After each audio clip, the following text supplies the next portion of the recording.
Hello friends, അപ്പോൾ ഇന്ന് children's day ആയിട്ട് നമ്മുടെ കുഞ്ഞു പെണ്ണിന് ഒരു ഫ്രോക്ക് തയ്ക്കാമെന്ന് വിചാരിച്ചു. അപ്പോൾ ഞാൻ തയ്ക്കാൻ പോകുന്ന ഫ്രോക്ക് വന്നിട്ട് അംബ്രല്ല ഫ്രോക്കാണ് കേട്ടോ. അപ്പോൾ ഈ എടുത്തിരിക്കുന്ന തുണി സാരിയുടെ വിത്ത് ബ്ലൗസാണ് കേട്ടോ. ലൈനിങ് എടുത്തിരിക്കുന്നത് ഏതോ സാരിയുടെ വിത്ത് ബ്ലൗസാണ്. പിന്നെ മഞ്ഞ തുണി വന്നിട്ട് നമ്മുടെ ചുരിദാറൊക്കെ തയ്ച്ചതിൻ്റെ ബാക്കി തുണിയാണ് കേട്ടോ. അപ്പം ഞാൻ ആദ്യം വെട്ടാൻ പോകുന്നത് താഴോട്ടുള്ളൊരു ഫ്ലെയർ ഭാഗമാണ് കേട്ടോ. അപ്പം അതിനായിട്ട് ഞാൻ രണ്ടായിട്ട് തുണി മടക്കിയിട്ട് അത് ക്രോസ് ആയിട്ട് മടക്കിയിടുകയാണ് കേട്ടോ ചെയ്യേണ്ടുന്നത്. അപ്പോൾ അംബ്രല്ല ഫ്രോക്കിന് എപ്പോഴും ഇങ്ങനെ ക്രോസ് ആയിട്ടാണ് മടക്കിയിടേണ്ടത്. അപ്പോൾ നമ്മൾ ആദ്യമേ മേളിൽ ഹിപ്പ് വണ്ണം അടയാളപ്പെടുത്തണം. അപ്പോൾ ഹിപ്പ് വണ്ണം കാണുന്നതെന്ന് വെച്ചിട്ട് നമ്മളുടെ ഹിപ്പ് ഏരിയയുടെ ആ ഒരു ഭാഗം അളവെടുത്തിട്ട് കുഞ്ഞാളായതുകൊണ്ട് 2 ഇഞ്ച് അധികം ഇടണം. പിന്നെ നമ്മൾ തുണി 4ആയിട്ട് മടക്കി ഇട്ടേക്കുന്നതുകൊണ്ട് ഈ 2 ഇഞ്ച് അധികം എടുത്തിട്ട് അതിൻ്റെ 4/1 കേട്ടോ എടുക്കുന്നത്. അപ്പോൾ ഞാനിവിടെ മോക്ക് എടുത്തിരിക്കുന്നതെന്ന് വെച്ചിട്ട് 6 ഇഞ്ച് മേളിൽ അടയാളപ്പെടുത്തിയിട്ടുണ്ട്. പിന്നെ താഴോട്ട് നമുക്ക് ഇറക്കം എത്രയാണെന്ന് വെച്ചിട്ട് അത്രയും തന്നെ അടയാളപ്പെടുത്തിയാണ് വേണ്ടുന്നത്. അപ്പോൾ കുഞ്ഞു പിള്ളേർക്കാണ് കേട്ടോ നമ്മൾ 2 ഇഞ്ച് തയ്യൽ തുമ്പ് മേളിൽ ഹിപ്പ് വണ്ണത്തിൽ ഇടുന്നത്. വലിയവർക്കാണെങ്കിൽ നമ്മൾ 4 ഇഞ്ചോളം തയ്യൽ തുമ്പ് ഇടണം കേട്ടോ.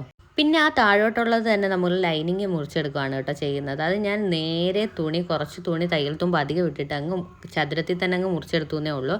അത് നമുക്ക് ഈ അംബ്രല്ല പോലെ വേണമെങ്കിൽ മുറിച്ചെടുക്കാം, അല്ലാതെ മുറിച്ചെടുക്കാം. ഞാൻ അംബ്രല്ല പോലെ മുറിച്ചെടുത്തില്ല, എളുപ്പത്തിന് വേണ്ടിയിട്ട് അങ്ങനെ അങ്ങ് മുറിച്ചെടുത്തേ ഉള്ളൂ കേട്ടോ.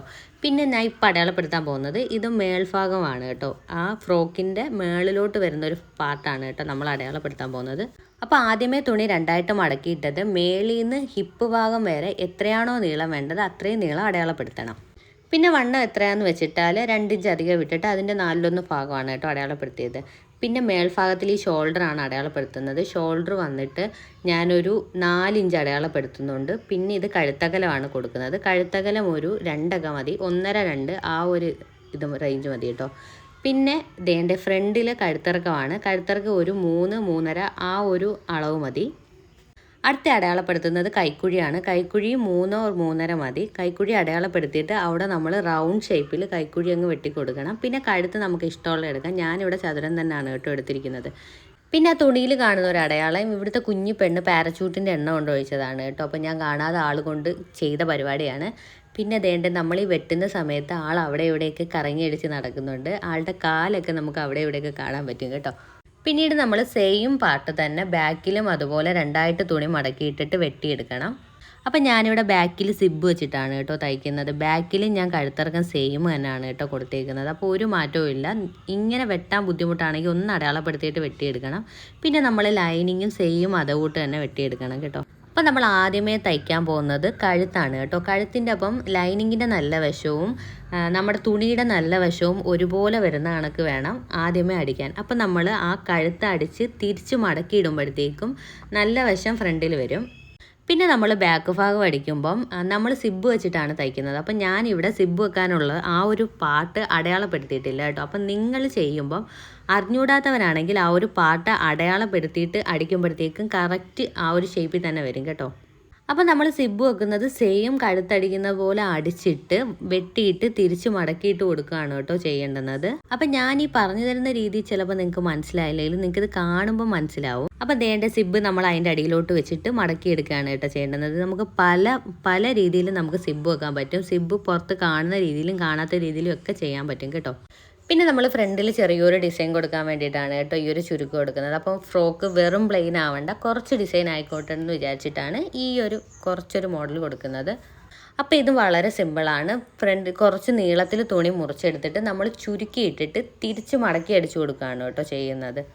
അപ്പം ഞാൻ തയ്ക്കാൻ തുടങ്ങിയപ്പോഴത്തേക്കും നമ്മുടെ സൂചി ഇത് മൊത്തത്തിൽ പണിയായിരുന്നു. പിന്നെ ഞാൻ നമ്മുടെ സൂചിയെല്ലാം മാറ്റി നല്ല സൂചിയൊക്കെ ഇട്ട് കഴിഞ്ഞപ്പോഴത്തേക്കും അത് തയ്യലെല്ലാം നല്ല പെർഫെക്റ്റായിട്ട് വന്ന്.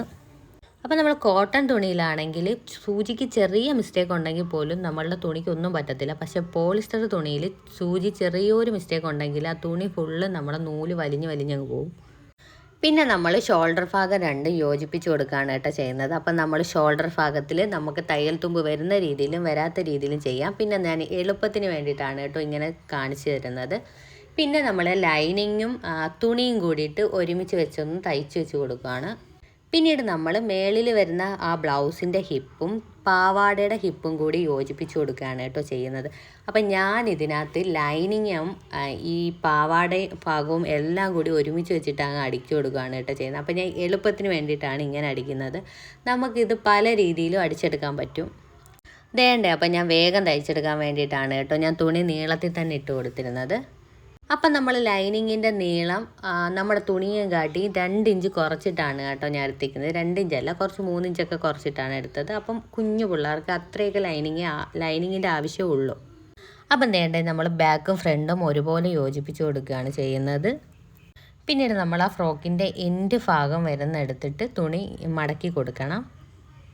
അപ്പം ഞാൻ എന്താ ഇങ്ങനെ ഒരു വിശദീകരിച്ച് വീഡിയോ ഇടുന്നതെന്ന് വെച്ചിട്ടാൽ നമ്മളൊരു ചുരിദാർ തയ്ച്ചിട്ടൊരു ഷോർട്ട് വീഡിയോ ഇട്ടപ്പോഴത്തേക്കും അതിൽ കമൻ്റ് ഉണ്ടായിരുന്നു അതിൻ്റെ ഒരു ലോങ് വീഡിയോ ഇടുമെന്ന് ചോദിച്ചിട്ട്. അപ്പോൾ അതിൻ്റെ ലോങ് വീഡിയോ ഞാനന്ന് എടുത്തിട്ടില്ലായിരുന്നു. നമ്മളന്നത് ഷോർട്ടാക്കി ഇടാൻ വേണ്ടിയിട്ട് ഷോർട്ട് വീഡിയോ മാത്രമേ എടുത്തിട്ടുള്ളായിരുന്നു. പിന്നെ നമുക്ക് ചുരിദാറിൻ്റെ മെറ്റീരിയൽ ഇവിടെ ഇരിപ്പുണ്ട് ചുരിദാർ തയ്ക്കാൻ വേണ്ടിയിട്ട്. അപ്പം അതിന് മുമ്പ് മോക്ക് ഈ ഒരു ഫ്രോക്ക് തയ്ക്കാമെന്ന് വിചാരിച്ച്. അപ്പം ഞാൻ അറിഞ്ഞുകൂടാത്തവർക്കാണെങ്കിൽ അതൊരു ഡീറ്റെയിൽഡ് ആയിട്ട് പറയുമ്പോഴത്തേക്കും അവർക്കത് തയ്ക്കാൻ പറ്റുമല്ലോ എന്ന് വിചാരിച്ചിട്ടാണ് കേട്ടോ ഇങ്ങനൊരു വീഡിയോ ആക്കി ഇടുന്നത്. പിന്നെ ഇതാണ്ട് ഞാൻ ലാസ്റ്റാണ് കേട്ടോ ഇതിനകത്ത് കൈ കൊടുക്കുന്നത്. നമ്മൾ കൈയിൻ്റെ ഇടയ്ക്ക് കൊടുക്കേണ്ടുന്നതാണ്. അപ്പം ഞാൻ ലാസ്റ്റ് കൊടുക്കാൻ കാരണം എന്ന് വിചാരിച്ചാൽ ആദ്യം ഞാൻ ഇതിൽ കൈ കൊടുക്കേണ്ട സ്ലീവ്ലെസ് ആക്കാമെന്ന് വിചാരിച്ചു. പിന്നെ നമ്മൾ ഇപ്പോഴത്തെ മോഡൽ ഫ്രില്ല് വെച്ചിട്ടുള്ള കൈ ഉണ്ടല്ലോ, അപ്പോൾ അത് കൊടുക്കാമെന്ന് വിചാരിച്ചു. അപ്പോൾ ഇത് കൊടുക്കാൻ വളരെ എളുപ്പമാണ് കേട്ടോ. കാരണം എന്ന് വെച്ചിട്ടാൽ നീളത്തിൽ നമ്മൾ കുറച്ച് തുണി മുറിച്ചെടുത്തിട്ട് ജസ്റ്റ് ഇത് കൂട്ട് ഫ്രില്ലാക്കിയിട്ട് തിരിച്ചിട്ട് മടക്കിയെടുത്താൽ മാത്രം മതി. അപ്പോൾ നമ്മളുടെ നോർമൽ കയ്യേം കാട്ടി വളരെ എളുപ്പമാണ് കേട്ടോ. ഒരടയാളവും ഇല്ല, ഒന്നുമില്ല. നമുക്ക് അടിപൊളിയായിട്ട് തയ്ച്ചെടുക്കാൻ പറ്റും. കാണാനും നല്ല ഭംഗിയാണ് കേട്ടോ. പിന്നീട് നമ്മൾ ബാക്കിൽ കെട്ടാനുള്ള വള്ളിയാണ് കേട്ടോ കൊടുക്കുന്നത്. അപ്പം ബാക്കിൽ കെട്ടാനുള്ള വള്ളി വെട്ടുന്നത് ഞാൻ കാണിച്ചിട്ടില്ല, പ്രത്യേകിച്ചൊന്നുമില്ല. മേളിൽ 2 ഇഞ്ചും താഴെ 4 ഇഞ്ച് വീതിയിലുമാണ് കേട്ടോ ഞാൻ വള്ളി വെട്ടിയെടുത്തേക്കുന്നത്. പിന്നെ നമ്മളതൊന്ന് സൈഡ് യോജിപ്പിച്ചിട്ട് തിരിച്ചിട്ടെടുക്കുകയാണ് കേട്ടോ ചെയ്യേണ്ടുന്നത്. പിന്നെ ദേണ്ട ലാസ്റ്റ് ഇതെല്ലാം കൂടി അങ്ങ് യോജിപ്പിച്ച് കൊടുക്കുക മാത്രം മതി. അപ്പം എളുപ്പം തയ്ക്കാൻ പറ്റുന്നതാണ് കേട്ടോ. ഇത് നല്ല രീതിയിൽ തയ്യൽ പഠിക്കണമെന്നൊന്നുമില്ല. അപ്പം തയ്യൽ ചെറിയ രീതിയിൽ അറിയാത്തവരാണെങ്കിലും കുറച്ച് രീതിയിൽ പോലും അറിഞ്ഞൂടാത്തവരാണെങ്കിലും ഒന്ന് ശ്രമിച്ച് നോക്കണം കേട്ടോ.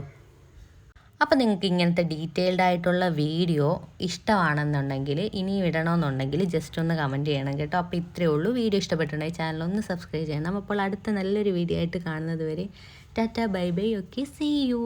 അപ്പോൾ ഹാപ്പി ചിൽഡ്രൻസ് ഡേ.